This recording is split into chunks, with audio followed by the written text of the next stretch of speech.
Hello, my name is Ben. And my name is Cheyenne. We are your hosts for the Too Vague podcast this week. We are your hosts for the Too Vague podcast this week. Yes, we are. That was my cue that I missed. You don't have to say it. But I like to be included. Okay. We are talking about intelligence this week. Yeah. Excellent word, intelligence. Very. It means many things to different people. Yeah, it's kind of a controversial subject at times. Yeah, it can be. Before we get into that, let me ask you, what have you been doing lately? I should say I took quite a long hiatus from the podcast. Yeah. I haven't been back since, I think it was probably before the summer since I came on here. It's been a while.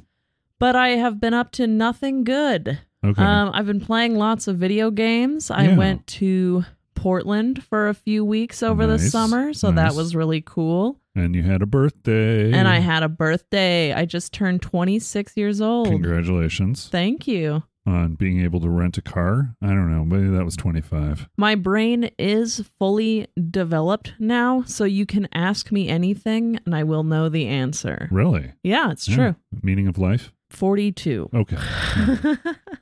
What games are you playing? I don't know if I've talked about Project Zomboid on the show. No. But that is by and large the best game I've been playing for the past few months. Okay. It's been in development for a really long time. Right. But they've done quite a few big updates recently. Okay. Project Zomboid is awesome. It is a base building survival simulation game. Okay. Inspired by Sims 2, I believe. And it's really cool. It takes place in Kentucky after the zombie apocalypse begins on November 9th, 2004. So you spawn in a random house in one of like a few preset cities. Okay. And then from there, that's it. You're surviving. You have to pick up what you can find and go from there. Okay. Is this one of those games that you can pick up and put down at will, or is it something that you have to plan to play with your buddies? The games themselves, do they last days or do they last hours? I would say they last days for sure. And you can really pick up and put down as you go. I like to play solo, but it is also a really great multiplayer game, both online or just locally with your friends. Right. The game is like a sandbox game. So you don't have to, there's not a storyline that you have to follow. Yeah. You're just building, exploring, looting, lots of looting, and lots of zombie killing. We may have talked about this before, but a sandbox game is just, you think of it as a blank canvas kind of thing. Like you build your castles in a sandbox. Yeah, that's how I always think about it. It's just like an enclosed little space where you can have fun with the tools you're provided. Exactly. Like its own ecosystem and all that sort of thing, right? Yeah. It's not generally the kind of game that I play, those types of simulators. Right. But I may pick it up. I may try it. It's worth a play, especially if you get a sale to buy it. It has eaten up so much of my time. Right. It's like simulation games have always been my favorite sort of games ever since I was a kid. I think The Sims was my first beloved video game that I spent way too much time playing. Yeah. And Project Zomboid is a lot like The Sims. You know, there's a lot of taking care of your pawn. Obviously, the goal is to survive, but there's really no end game. You know, there's no destination that you're trying to reach or, you know, amount of fake virtual dollars that you're trying to earn. It's just, you know, you're trying to see what you can do. The goal of the game is to survive. That's basically it. Yeah. You just survive the apocalypse. It's not in real time, right? It's sort of an accelerated timeline too. There's an in-game clock, and the purpose of the game is kind of debated by the community. As you're spawning in every time, you get a little message that says, this is how you die. Eventually, no matter what you do, you're going to die. Okay. I don't actually know if you can die of old age, but I think that would be kind of interesting. But that is the only thing that can really happen to you in the game. There's no way to escape the quarantine zone. There's no way to like end the zombie apocalypse. It's just, you're just out here surviving. A survival game in the true sense of the word survival. Right, exactly. It's pretty awesome. But neat. I do understand if it's not something that you would normally play. Yeah. Definitely wait until you can get it on the cheap. Yeah, I definitely want to wait until it goes on sale. Lately, I've been buying some games for Steam on my Mac, which is, I never realized there were so many games available.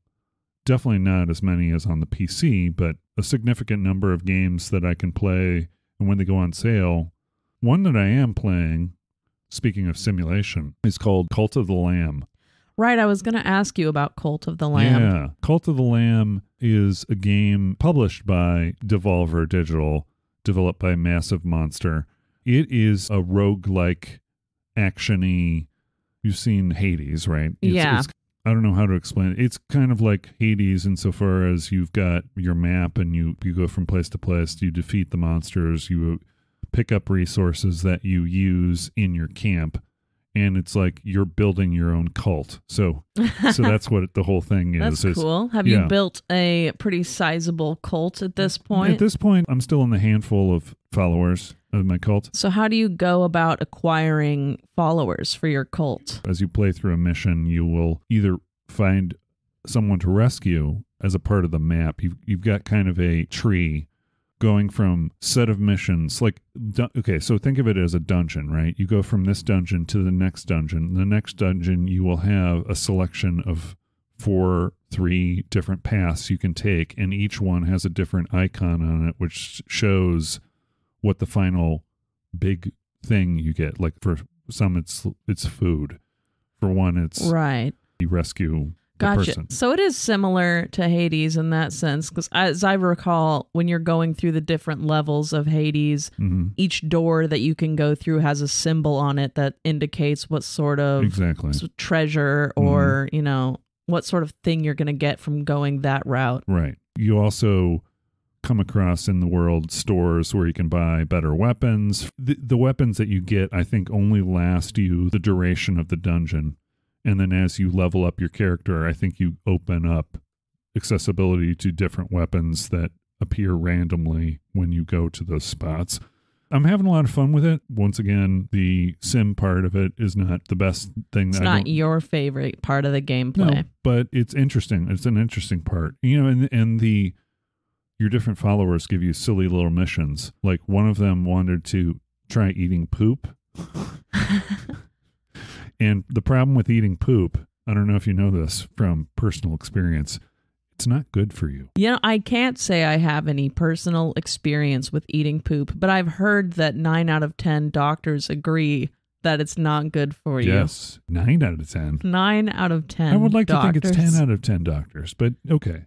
It has interesting sort of things that you have to deal with your followers. If you get a follower that loses faith in you as the leader of this cult, they will go around with a megaphone and try and change other people's minds. Oh, okay. You preach sermons and you do all sorts of rituals and stuff to boost their affinity to you. Correct. Is it a good balance between action and simulation for you? Or yeah, I think it's a good balance. Would I prefer more action? Yes. But as far as the balance between the two, I think it's enjoyable.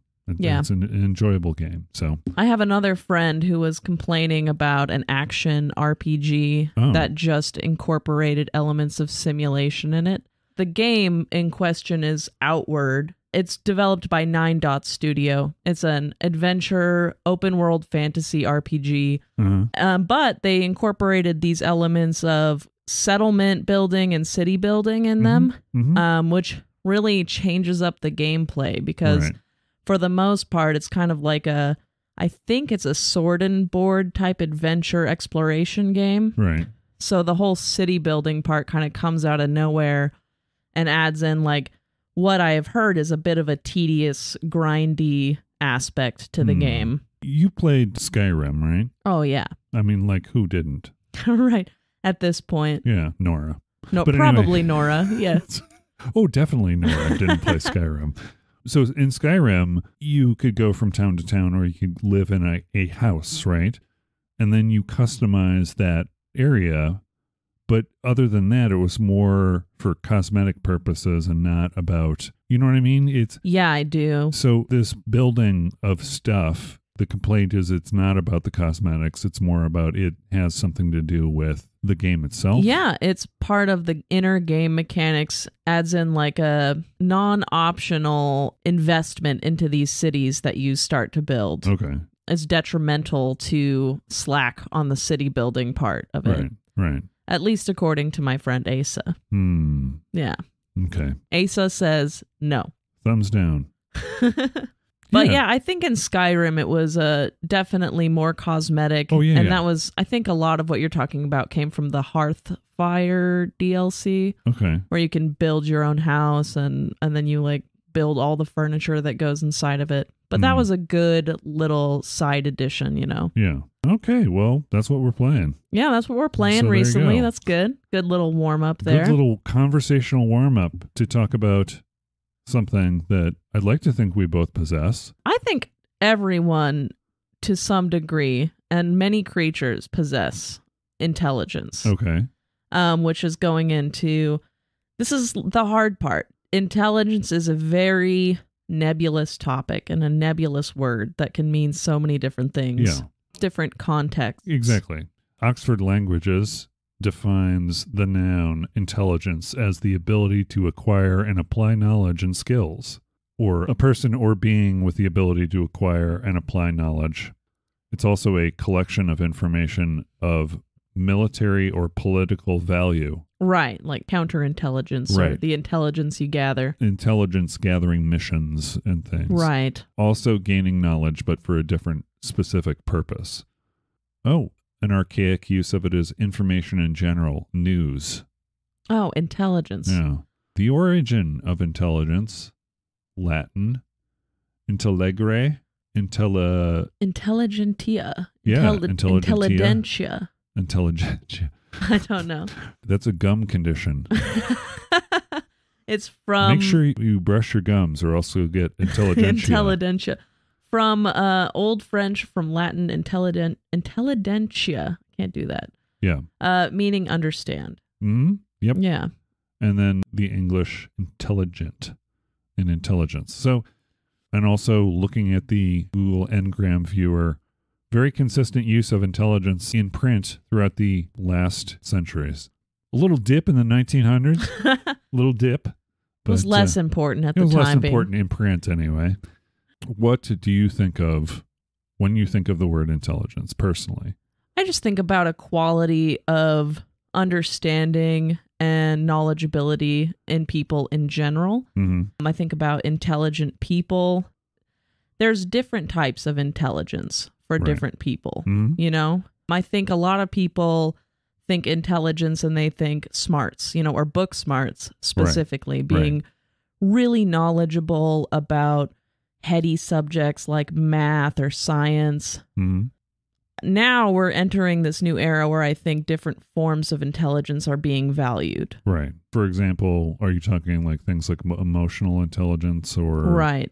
Or existential intelligence, which I didn't know was a thing before today. Yeah, maybe I should just go over the types of intelligence on this infographic that I see here.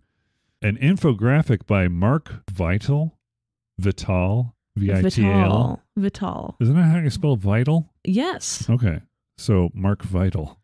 He's a vital person. Yes, literally. The types of intelligence, there are 9 of them. Spatial intelligence, visualizing the world in 3 dimensions. Natural intelligence, understanding living things and reading nature. Musical intelligence, discerning sounds, their pitch, tone, rhythm, and timbre. Logical-mathematical intelligence, which is quantifying things, making hypotheses, and proving them. Existential, which you just mentioned, tackling questions of why we live and why we die. That's a big one. That's a big one. Interpersonal intelligence, sensing people's feelings and motives. Bodily kinesthetic intelligence, coordinating your mind with your body. Linguistic intelligence, finding the right words to express what you mean.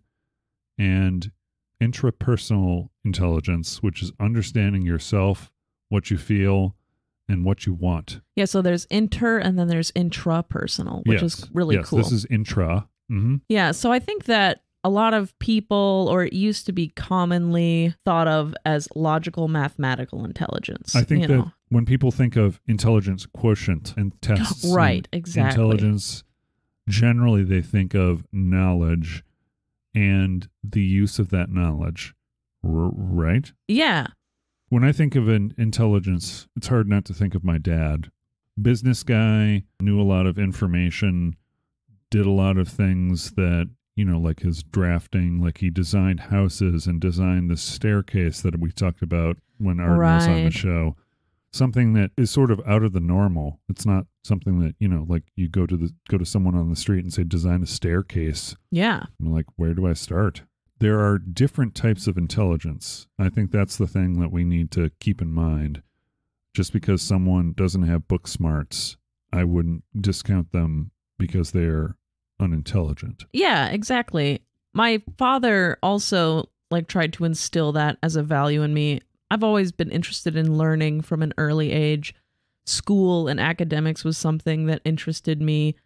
But at one point in my life, he took time to sit me down and say, I want you to make sure that that being kind, being a good person counts for a lot, even over being an intelligent person. Right. Which is something that has always stayed with me. Yeah. I think he was trying to convey the importance of having good values, Probably a good lesson that he tried to teach me. Yeah. You said tried.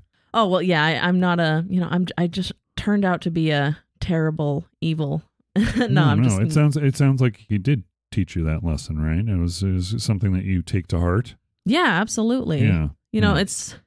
It's hard to judge a person's intelligence in any context. Unless you're sitting down having a really in-depth conversation with them. Or unless they're sitting there drinking some bleach. Yeah, or walking into a wall. Yeah. Repeatedly. There's something to be said about the ability to learn and the ability to solve problems. That's a big aspect of critical thinking type intelligence. Yeah. Do you think of IQ at all when you think of intelligence, or is that not something you think of? I never really think of IQ simply because I think it's a test or a gauge that somebody created at one point that I just think fails to really reach the full scope of a person's abilities, and their mental faculties. Yeah, it's an oversimplification, I think. There's an article that I read about this little girl. I think she's 5 years old, and she learned Spanish on her own. Right. Just using an iPad and other games. And so they're saying her IQ is 160. There's a formula involved in computing this, but it doesn't take into account a lot of things as far as emotional intelligence. I mean, that's not part of the IQ test. Right. And maybe that's why it's called a quotient. I mean, I think people think you have high IQ, that means success. That's not necessarily the case. It just means that your cognitive, problem solving, spatial abilities, those are high. Exactly. Yeah. An intelligence quotient is a total score derived from a set of standardized tests or subtests designed to assess human intelligence. Right. I've never taken an IQ test before. Have you? I think I took one once when I was younger. I think I was scored somewhere in the neighborhood of like 130 or something. Something like that. I was little, right? I was younger. Right. I mean, I haven't taken one recently. I haven't gone to any Mensa meetings. Do they still have Mensa meetings? I do not know. Yeah. Do you know what Mensa is? It's an organization, I think, devoted to is it scientific studies or what is it? No. It's more of a social club. It's Mensa. High IQ society. Okay, yes. I was under the impression they discussed really important things there. No. They just pat themselves on the back for how it's like it's happy hour for really, really I am very smart people. They do nonprofit things. It's a club founded in England in 1946.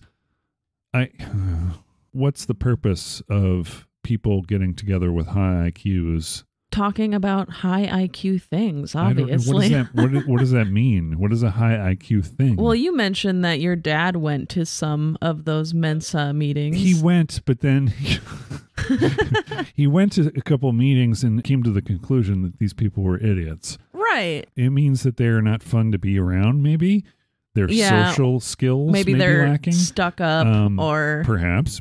I think the purpose of going to a meeting of that nature, maybe for some people it was a way to build themselves up in a way, make themselves feel like they accomplished something. Yeah. That's a question too. It's like how much of intelligence, it's a nature versus nurture thing. How much are you born with and how much do you have to work at? Yeah, that's tough. Are people born with a certain level of intelligence? Are some people born with less quantifiable intelligence than others? To me, it always seemed like that was more of a nurture thing based on your early childhood development, and what happens, as you grow older. I think there is a biological component, however, when it comes to the way the brain works differently for each of us. Right. We have different brain scans, and in the way our brains process information is different. So there may be people who possess skills that will allow them to utilize this differently than others. So I think there is a nature. You can teach your brain to do things. Yeah. In fact, isn't that one of the signs of intelligence is learning, right? Right. The ability to learn is linked to, having more intelligence. Yeah. The ability to solve problems and reason, figure things out, more than storing information. Right. There are people who are intelligent who can memorize things too, right? They have high retention. Again, but that doesn't mean that they're the most intelligent person. That just means they have... Well, yeah, like think about cramming for a test the night before. I don't want to think about cramming for a test the night before. Well, it's like, can you say you're smart in a subject if you got an A in it because every night before your tests, you would sit there for 5 hours and study all the terms and learn exactly what you needed to. But then 2 weeks later, if you were asked to do the same problem over again, that's all gone. Would you be able to do it still? Yeah. That's a learning sort of thing. And that's also probably one of the ways in which the school system is broken. Cramming for tests being one of them. I think if you want to teach something, there is a way to do it incrementally that will allow people to learn even though they have a tendency to cram for tests. Yeah. I wish the academic culture was different. It seems like it's so fast-paced. It really is more conducive to test cramming and like trying to learn as much as you can, as quickly as you can. Yeah, and my experience is it isn't focused on the learning. If you don't understand something at a low level, they're trying to weed you out. They don't want you to learn it. The focus isn't on teaching people at every level how to do something if they want to. The focus is on, okay, let's take the top people and move them up, move them on. At the college level, it's about weeding people out. That's my impression because that's been my experience. I would agree with that. Seems like a lot of college is trying to shuffle people through as fast as possible, trying to get scores, higher scores, more funding for the school. So there's a lack of cultivation of actual knowledge there. Right. But you're still in the system. I am. I enjoy college. You're part of the problem. I am part of the problem. Yeah. I've always loved to learn, and I love academics. If I had all the money in the world, I would probably stay in school forever. More power to you. I think that there is something to be said about really taking your time with school. And that's what I like to do, is to take just a few classes every semester and take them on the longest course timeline as possible so that I have time to actually sit there and learn things. Because I've taken classes in 6 weeks that were so stressful, like my calculus class that I just passed. But it was the most stressful month of my life, Yeah. The way that my school's semesters are structured for online students are A, B, and C sessions. So they cut the semester in half for the A and the B sessions, and the C session is considered the entire semester. Okay. Usually online students will take a few classes in the first half and a few classes in the second half, and to me that's just so stressful and way too abbreviated to actually learn something useful from these classes. They do call it the C session, right? Yeah, the C session. Not the C section. C section. I think I said C session. Yeah, you did. You okay, did. I was just, You're just making a pregnancy joke, I guess. You mentioned something that with thought. I know when I was younger, I wanted to learn as much as possible. Now, in a span of time, I want to do it incrementally and at my own pace. I am learning throughout my entire life in some way, shape, or form. I'm making sure I do that. I like to research and things of that nature. Right. So what I want to do for the rest of my life is experience new things, not learn new stuff. You know what I mean? Yeah. You know what? Maybe it's a combination of both, because there is some learning that's involved in doing new things. Exactly. I think it's kind of splitting hairs there. Yeah, it's a semantic. New experiences and learning new things. You're saying you don't want to sit down and just go through textbooks and try to cram knowledge into your brain. Exactly. You'd like to enjoy it over time as on a natural timeline. Yeah. As usual, you have crystallized my thoughts eloquently. This is why you're my attorney. But I'm not being paid to be your attorney, though. It's pro bono. It's pro bono. It's pro bono work. Yeah. Yeah, I think that is the dream for anyone, really, is to be afforded the opportunity to take things at your own pace. Yeah. That would be like a true Star Trek golden world, spend all your time just gathering knowledge in a sort of like slow accumulative manner. Right. That Or would expressing yourself, putting new stuff into the world. I guess you could really equate college today and like the current academic climate as job training. It's just, it's specialization training so that you can get a specialized field somewhere. But if it's job training, why aren't there trade schools? It's not like a trade school thing. So it's sort of that. In my career, maybe this has changed as we've moved on, but people who get degrees in something, of the people that I know, seldom use those degrees for that subject. For the intended purpose, Correct. Right. Arden's dad has a PhD in marine biology, and I think he builds boats for a living for the most part.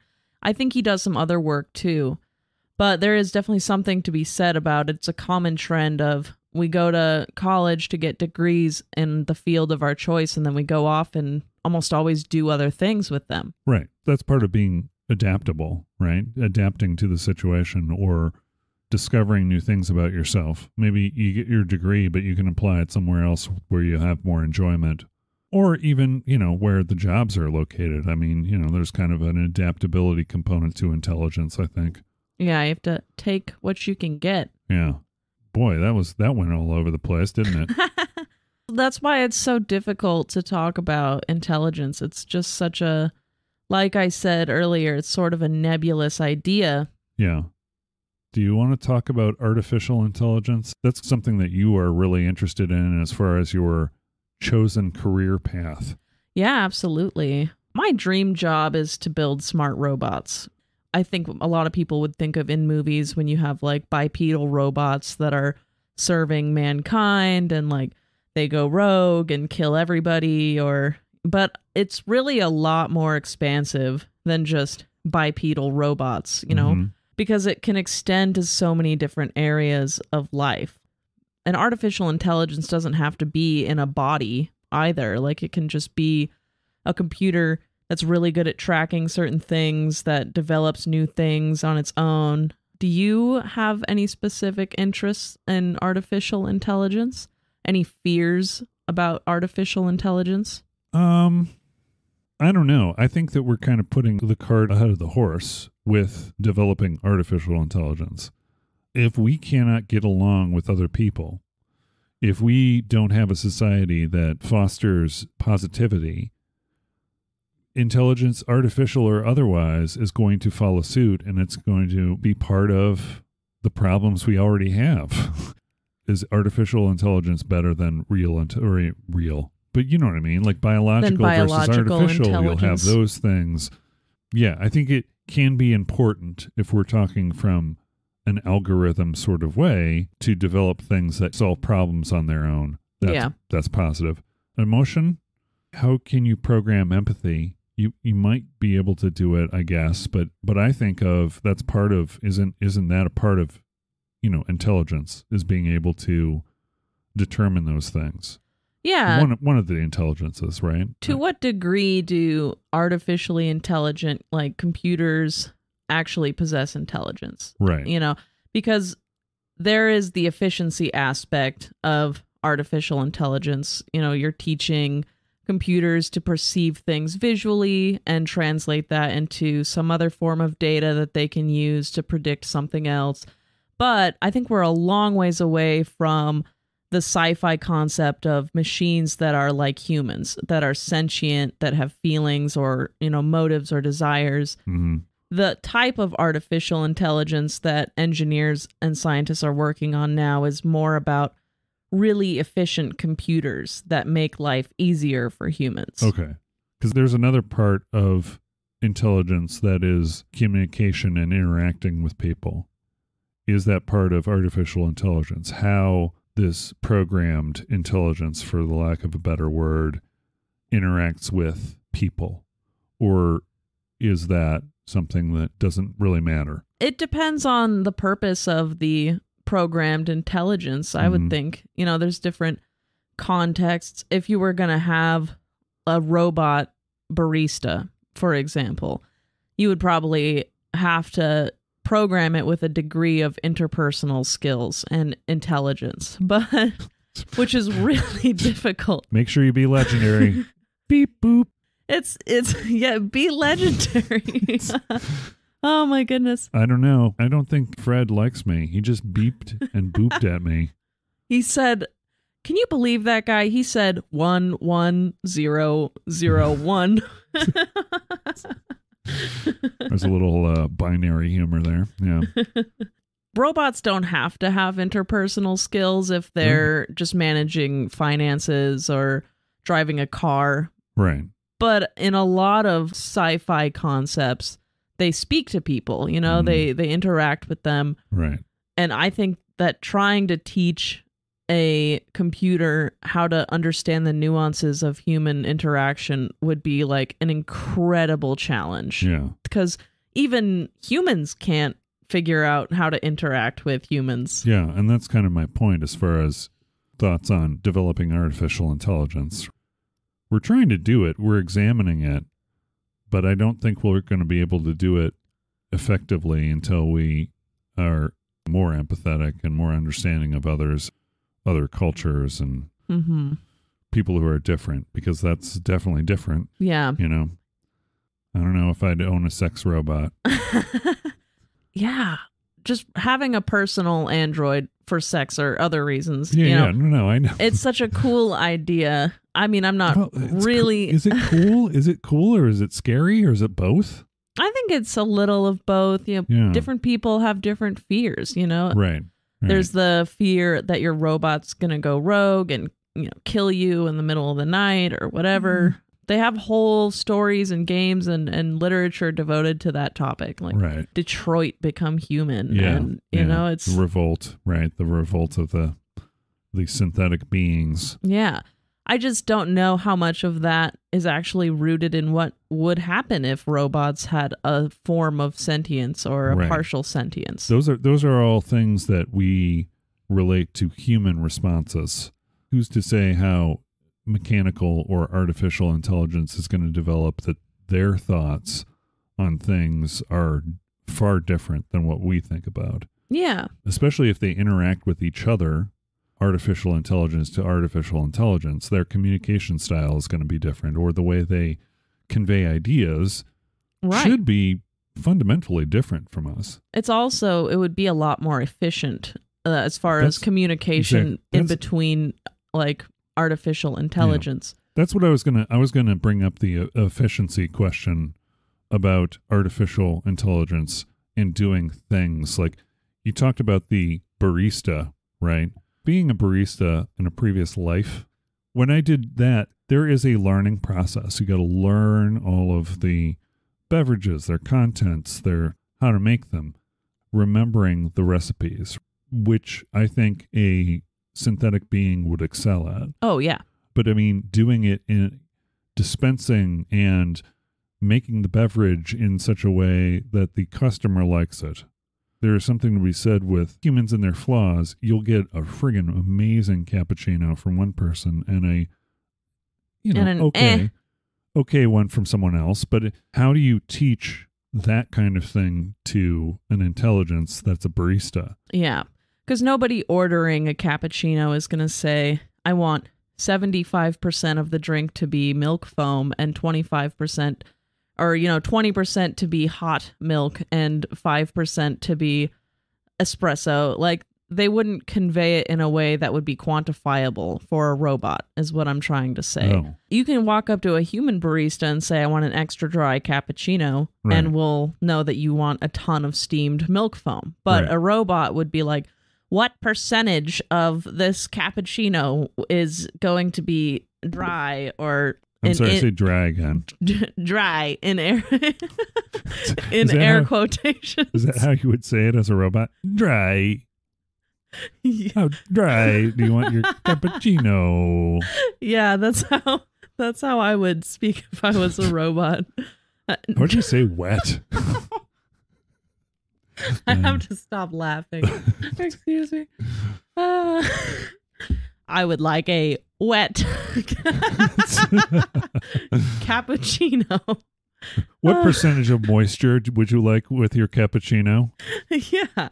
So like, see, that's another thing too. Languages. yeah. What does the word wet mean? What does the word dry mean? Trying to teach a robot those things and understanding that for some people they'll understand what dry means. Some people may have a different definition for what that is. Is dry the percentages that you said? Like, is it that? Someone thinks a dry cappuccino is only 10% milk. Someone else thinks a dry cappuccino is 30%. Right. So how does an artificial intelligence figure that out? How do they deal with the unquantifiable nuances of the human language? Yeah. And not to mention, how do you respond to let's just say difficult customers? Right. There is an interaction with people piece that is important when you're a barista. With an artificial intelligence, be able to understand that if the person brings back the beverage and says that this is to whatever, to decrease or increase, even though they said that it was a 17 pump. They say, oh, this just doesn't taste right. Right. How would an artificial intelligent barista deal with that? How would you deal with that? As a human being? Yeah. No, as a robot. I don't know how I would deal with it as a robot. Dry.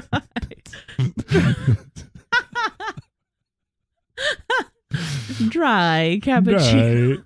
Dry. As a human being, there is always communication involved. Right. Someone comes back and they're not happy with the drink that they have.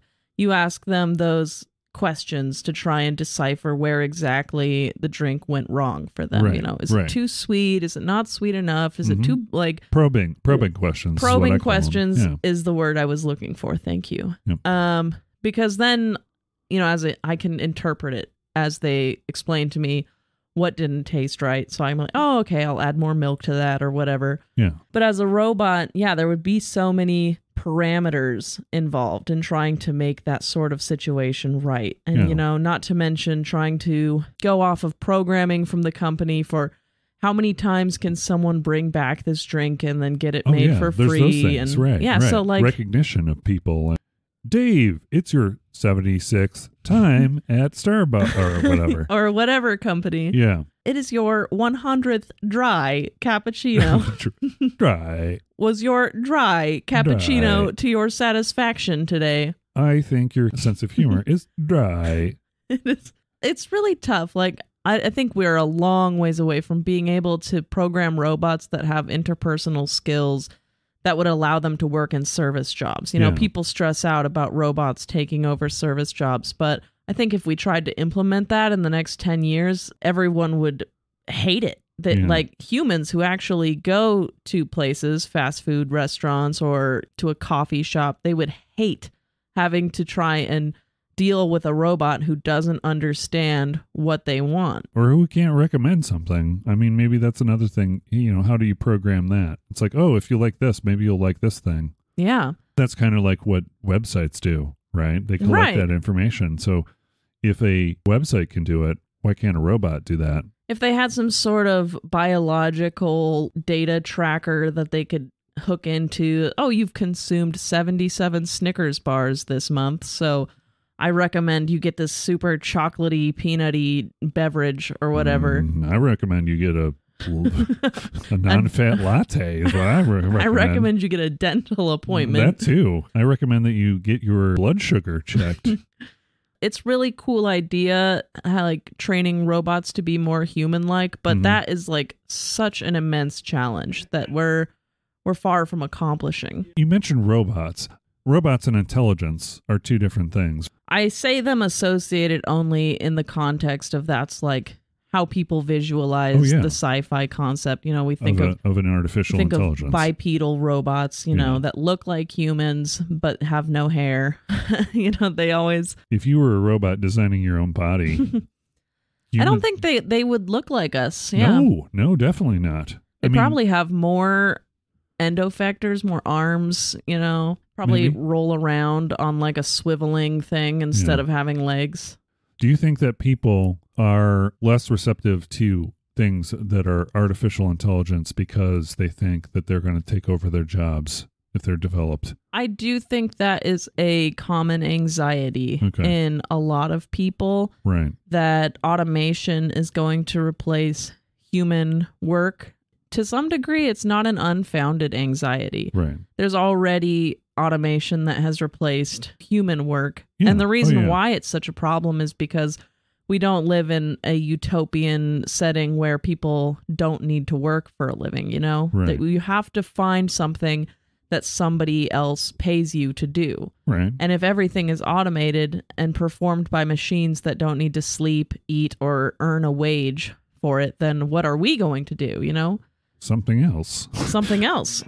As more of the simple jobs, like service type jobs, are replaced with automation, the jobs that remain are more specialized and technical. And the ability to acquire the knowledge to do those things is sometimes prohibitive. Yeah. You have to go and get a degree, and people can't afford to go to college or technical school, So it's creating a problem where unskilled work is not available for people. There's a knowledge gap. And that's just to say, like, work that is not, work that you don't need a special degree for, work that you can kind of learn at an entry level. Yeah. That's all I mean by unskilled work. Yeah, exactly. Is there a part that's creative, a creativity that occurs in an artificial intelligence? And you said that you read something about an art contest where an artificial intelligence, quote unquote, won the contest. Can you tell me about that? Yeah, that took place in Colorado just recently. There was a fair where they had an art contest that happens every year. I almost went to that. Yeah. Yeah, I heard it was okay. It was okay. What is that, a pun? Fair. Okay. Oh, it was okay. Anyway, that's really funny. That was really bad. One of the contestants entered an art piece that he said was made with a program. Apparently there's an application called Midjourney where you can type some text into a box and it will generate an image based on what you parameters. Put. Yeah, based on the parameters and he submitted a piece of artwork that was created that way. Yeah. He said that he disclosed that he used that app in his submission by saying it was made via Midjourney, but apparently that wasn't enough information for people to realize that it was an AI art-generated image. So when it won first place, people were very upset about it. However, they still gave the award to the person who created the image with the app. Okay. I don't know if you can really say that the artificial intelligence made a piece of artwork, though, because it was going off of word association. It's generating an image based on programming and parameters that the developers of the program made. If it's like any other AI generation, you can set up styles. Like if you wanted to do it in a cartoon style, it can do things in a cartoon style. Or if you wanted to do it like pointillism or any other kind of artistic style, you specify that and it will do whatever the picture is. Now, what is it doing actually? Is it drawing or quote unquote drawing pictures from a library? Is it pulling on those images? Is it got an image catalog that it uses? I know that some of those AI art generating programs, they go based off of like a Google search type thing. You know, like they go off of images that they can search for on the internet, and they'll kind of create an amalgam of all of the images that are based on that keyword. Right. That's not really drawing, you know? Isn't that kind of what we do? I'm going to draw a dolphin, and I think of all the dolphins that I've seen, and then I draw a dolphin. How is that any different than a computer doing that? By pulling a bunch of images of dolphins, identifying what the dolphin is, and then combining those different dolphins into a single dolphin. That's a good point. It's not necessarily different if you get down to brass tacks. But there's no creativity there, right? It's combining things in a way that... It's not an original creation, per se. Right. Maybe that's how you get around the whole using a computer. Like if it's a contest, it has to be an original creation. Yeah. Can't be something that was an amalgam of other images. Yeah. I don't know. I personally don't think that you should submit an AI-generated image into an art contest, especially not at a local art festival. But, you know... Second grade. Okay. Totally okay. If it's just a casual friend art contest, your Wednesday night art contest with the boys. Hey, should we play poker or should we have an art contest? It's a thing that that millennials are doing. Yeah, exactly. We're going to do wicker. That's our art contest this week. We're doing the human form. The human form. Hey, Dave, what are you doing? What are you doing next weekend? You want to come over and play poker with us? I don't know if you can program a computer to be creative. Not really sure what parts of the brain we use to create new ideas or images, but it seems like it would be a lot of work to try and get a robot to create a unique image, you know, based off of the quote unquote imagination, so to speak. Right. Does a computer have any concept of an imagination or an unreal, what's the word I'm looking for? An abstract idea. Right. Abstract concepts. Yeah. That's one of the interesting parts with these computers is like when you put in a word like wealth, what do they associate with that? Right. What is it? It's just basically taking like what you do on a search engine, and it would do the same thing with an algorithm and figure out what that means and then draw something or pull an image or a combination of images that have to do with that. Right. There is a program, and I think I talked about this briefly on another show, but it is called DALL-E, DALL-E. It's one of those programs that you put in words or descriptions, and it will generate an image based on the words you input. But one thing they were noticing with DALL-E was that it was, I don't know, for the lack of a better word, racist, or it was sexist, or it was a bunch of ists. Right. Because it draws on a catalog. When you said lawyer, DALL-E drew 10 different lawyers. All those lawyers were male and white. So how do you program diversity into something? Yeah, that's a fundamental problem with how those concepts are portrayed in images and in media that is available online. So It seems like it would be impossible to filter, you know, the pre-existing biased media that we have produced that reinforces those stereotypes. Yeah. Like if you put non-binary human in a cornfield, what would that yield? I mean, I'm going to search that right now on this AI generator called Dream. Non-binary person in a cornfield. Okay. And we're going to do realistic for the art style. And this is a web-based application that does that for you, where it comes up with a thing. And is that what you're doing? Yeah.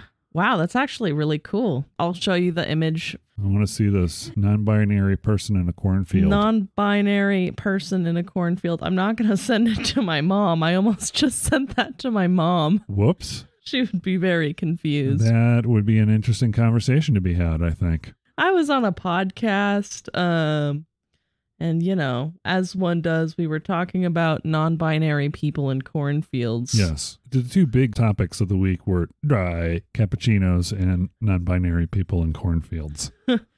It's a hot topic these days. Yeah, exactly. Unlike the store hot topic. Is that still around? Yeah, as far as I know. Where all the cool kids worked. all the attractive the alternative. people.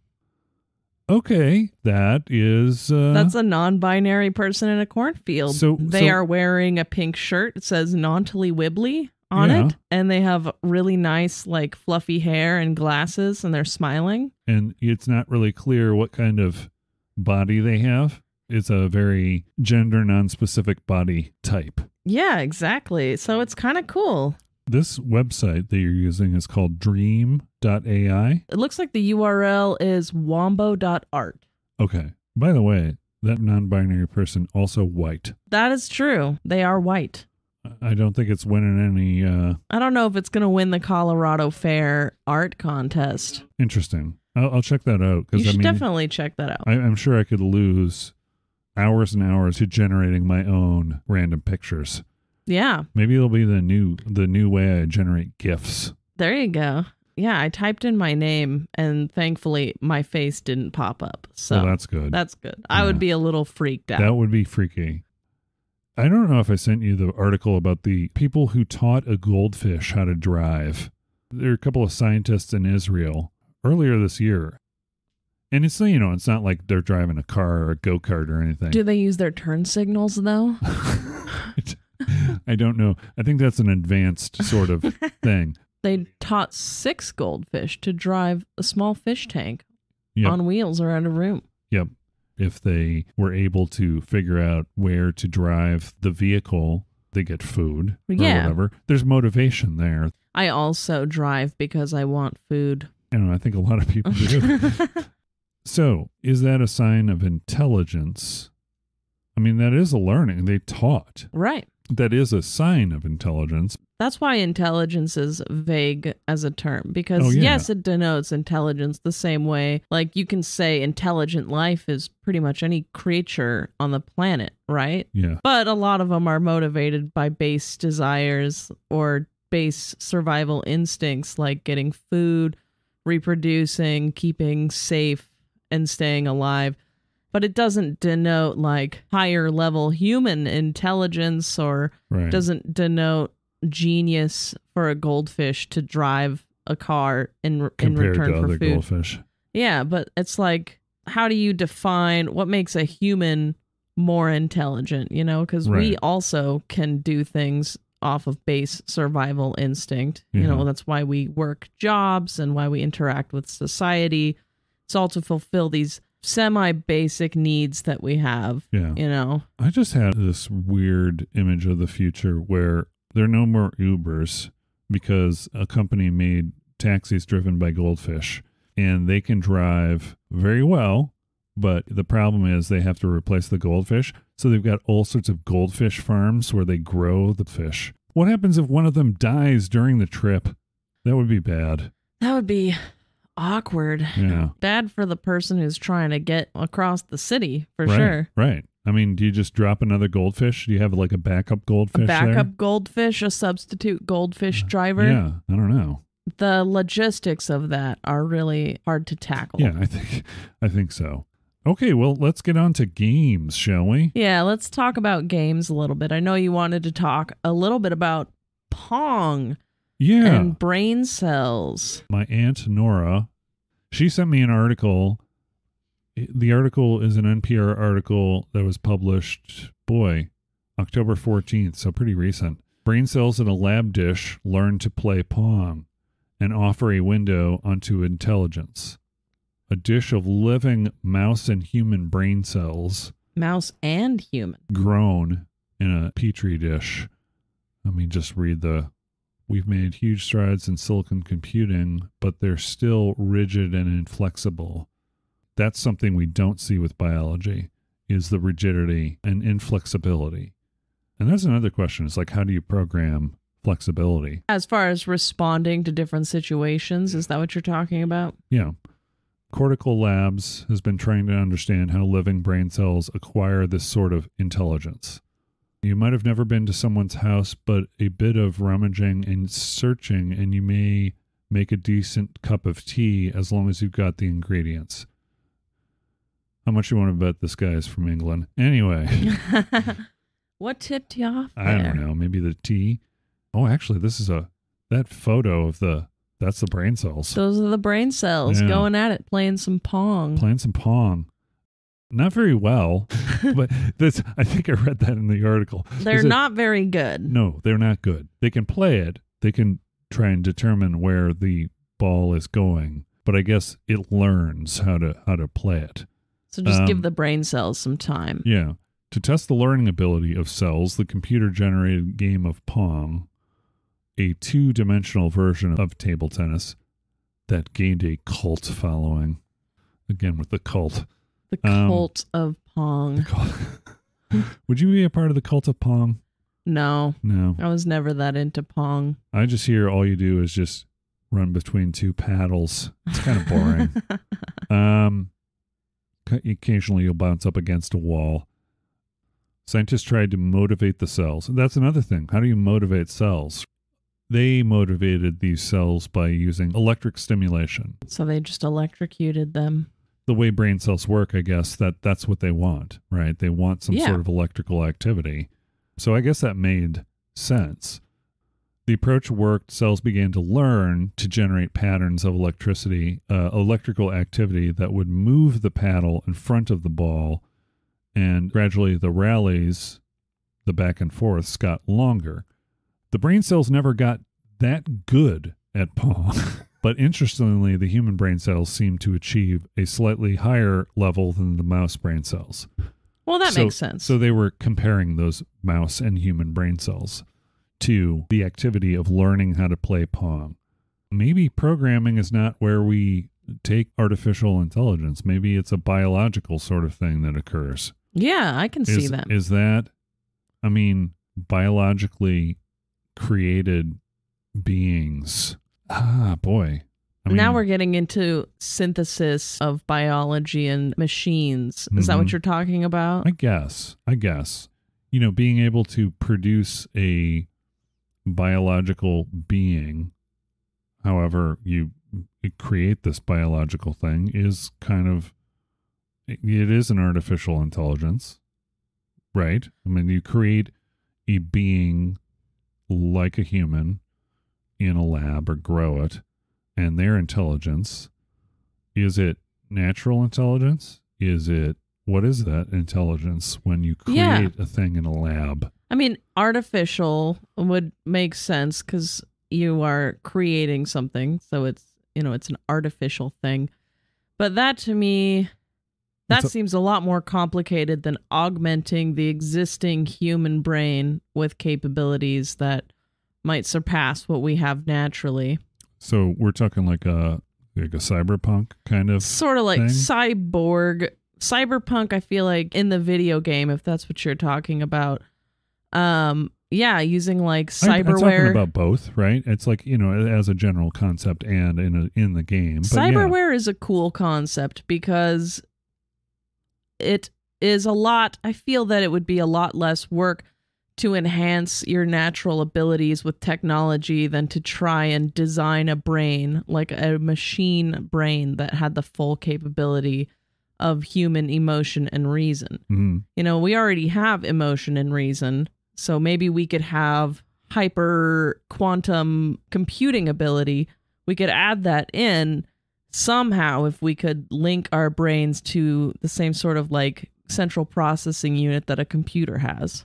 If we were able to store things in our brain for long periods of time, we can't do that.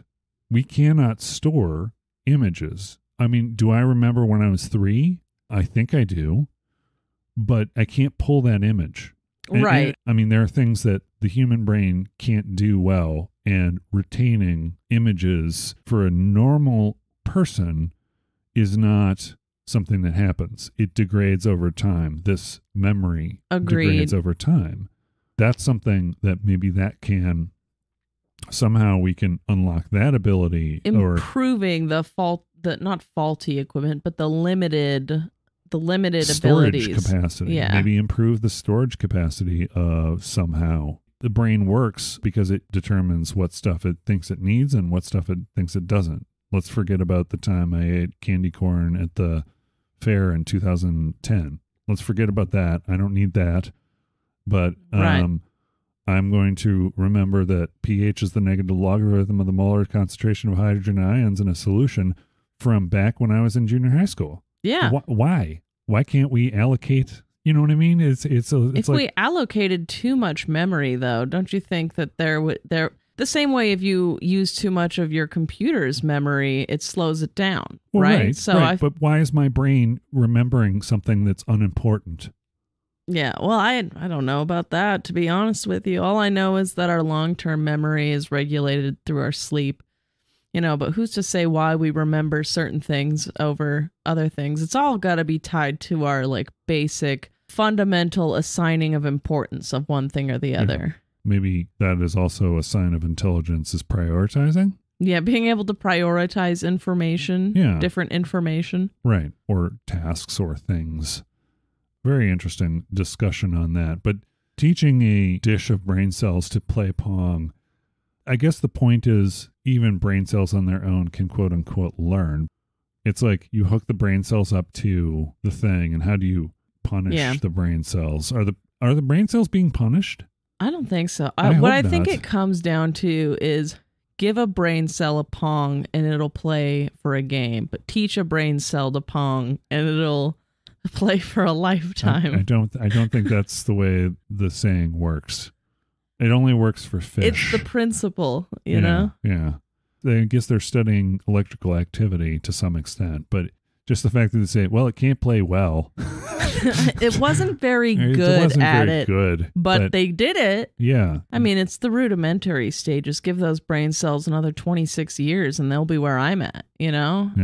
I can play Pong pretty well. Yeah, that's another thing. It's hand-eye coordination is a part of playing things or video games in general. Back in the old days, people said, oh, they're going to rot your brain, just like you do.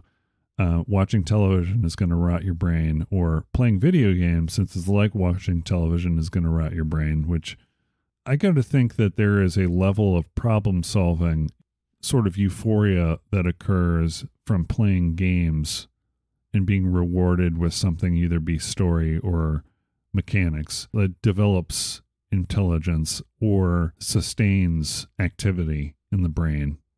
For sure. I don't think that playing video games rots your brain, and I know that there's something to be said about it improves your hand-eye coordination, but on just the level of actually using your brain and does it stimulate activity, right, probably helps you become better at doing those games, but it doesn't necessarily promote intelligence in other areas of life. It doesn't promote the ability to, doesn't promote interpersonal skills, for one, interpersonal intelligence. Yeah, it might not. I mean, but is there a game that is designed to promote interpersonal communications?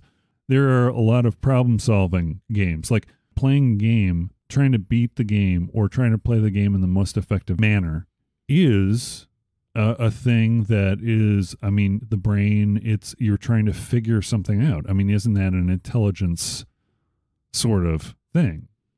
I mean, you're trying to figure out how to beat the game. It's also kind of a short reward circuit kind of thing. Yeah. Because you get your dopamine from beating the level or beating the game or speed running Ocarina of Time in 5 minutes. Right. Or whatever it is for you. It makes you feel happy, makes you feel satisfied, but I don't know how stimulating that is for problem solving. Yeah. Probably to a certain degree. It's not like give everyone video games and have them play them. But I mean, I play video games and I can play other video games because I played the previous video games because I know certain skills that I've developed, right? Of course. A sign of intelligence. Applying skills you learn in one place to another activity, wouldn't that be a sign of intelligence? Yeah. Maybe it's a niche intelligence that you develop, and depending on what the game is, that may or may not be something you can apply. Yeah, there's certainly nothing wrong with that. It would be cool if there were more games that taught you things that help you build in real life. You know, there's actually a mobile game called Wild True Learn. It simulates a pizza company, like career builder, basically, but it also teaches you how to program with Python. Oh. Which is kind of neat. Okay. I like the idea of more games that not only give you that short circuit reward path that makes you happy and lets you simulate and lets you do what you enjoy doing, but maybe also gives you the tools and the skills that you need to build something new and original on your own. Right. I guess now that you put it that way, comparing video game playing to that, you have a point, right? I mean, to me, that's a useful skill. Being able to manipulate something in a certain way with the joysticks may be applicable somewhere, but yeah, I mean, I think do video games require brain activity? Yes. Do they require some sort of level of intelligence? Yes. Can they be addictive? Yes. Absolutely. I mean, these are all questions about video games, but for me, their enjoyment. You were going to bring up a game on the subject of intelligence that I didn't get a lot of playtime with, but I thought the concept was very interesting.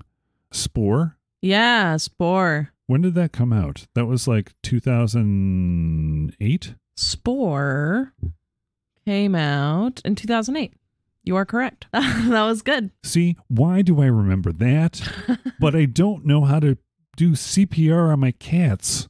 Well, have you ever learned how to do CPR on your cats? No, but I mean, if I did, I'd probably forget it. So you can't, that's totally apples to oranges, man. Okay. Spore is very cool. I thought about it when we were talking about intelligence, because basically you are tracking an intelligent species from its very conception to the space age. That's why it made me think of that, because, you're taking an amoeba at the very beginning of the game, an amoeba that floats around in the ocean and consumes particles until it becomes so large it can develop optical sensors, and then, it can walk, it develops legs, creates basic tribal communities, and then, you get to the civilization age.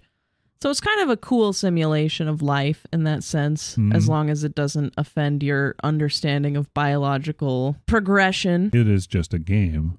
Yeah. How far did you get? I mean, did you play it a number of times with different species that you created? Or yeah, I've played it up to the civilization age, or the tribal age, I should say. And it's very cool. Like I said in the beginning, you just float around and it's almost arcadey because you're trying to avoid the particles that are larger than you so you don't get consumed. Right. And you're trying to consume the particles that are smaller than you so you can get bigger and you gain more DNA is what they call it. And then after that, you're on land and you have these small like groups of other animals that are like you because you can reproduce now, and you're going around either befriending other organisms or engaging in like hostile relations with them. So you might, fight one type of organism and you might become friends with a different one. So it's really an interesting simulation of biological evolution and social evolution. Those sim games occasionally can be really a lot of fun.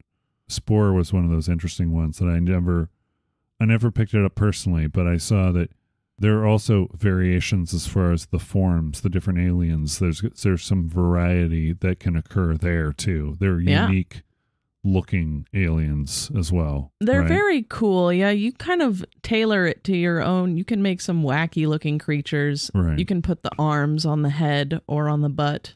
You can give them one arm. Not that you ever Made an arm butt alien. You don't know my life.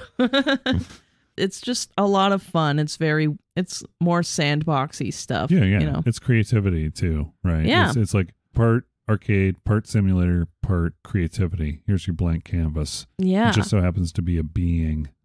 But you said you never got to the end game content, right? No, I never made it to the civilization age, which is where you start to do like your division of labor. You're going to have like all the different organisms are going to start dividing what kind of labor goes to who. Mm-hmm. And then once you get to the space age, apparently there's just a bunch of different nations on the planet made up of your organism, and the goal is to go to space, I guess. Right. Which I don't think we've reached the space age quite yet. It started in the 70s. It's getting better. It's getting a little better. Yeah. I don't like the fact that we ran a rocket into an asteroid.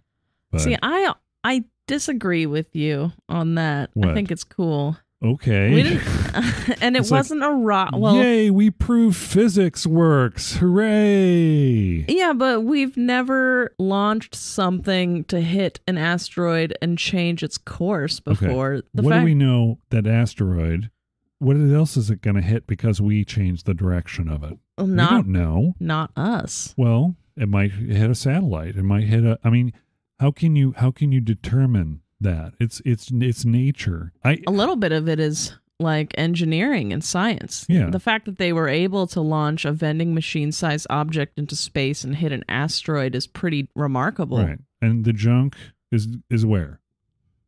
I don't know. It's somewhere just out in there in space. space. Exactly. We don't give a shit. But about in what we the put event, in space. in the event that there is an asteroid that's like trajectory is going to hit the planet and cause a like life, what do they call that? Like a life-threatening event? Yeah. A planet-ending event, whatever that's called. Right. You know, I would rather have junk floating in space than for the whole planet to die.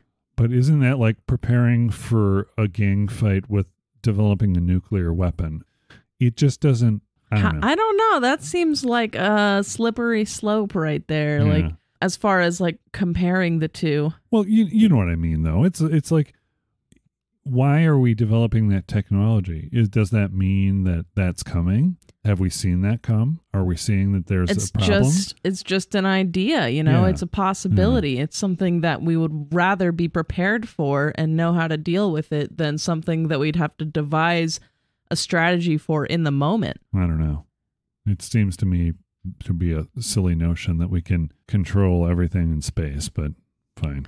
I don't know if we can, but we can can't. sure as hell try. We can't. It's like life. I mean, we just be here and enjoy it. What's wrong with trying to have strategy? There's nothing. You know what? Let's not argue about this. Let's talk. Maybe arguing, I hear, is a sign of intelligence. I don't know if it's an argument as much as a debate. It's a discussion. It's a debate. Yeah. Discussion. It's a discussion. Discussion. It's a very dry discussion. To end the show, it's a very dry. In conclusion, it is a dry cappuccino. So, closing words on intelligence. Closing words on intelligence. Yes, your closing words. In general, being smart is just about always being open to more knowledge. You know, yeah. I know what I do not know. That's something that I brought up to you the other day, but it's also a really cool concept that applies to technology. And to other organisms out there on the planet, because everything is in a state of flux and development, and we never know what intelligent life is going to be in 50 years or in 100 years from now. Right. We never know. We never know that. Yeah. Be open to learning, because there's also sometimes we have a tendency to live or want to live in the known, to exist in this comfortable area, and learning is something that could introduce chaos. So therefore, it's a lot easier to live in this room without any knowledge, because then you're blissfully unaware. Yeah. Be open to learning. Absolutely. I'm not saying everyone has to have a podcast and do research about stuff, but it's fun for me. So, intelligence.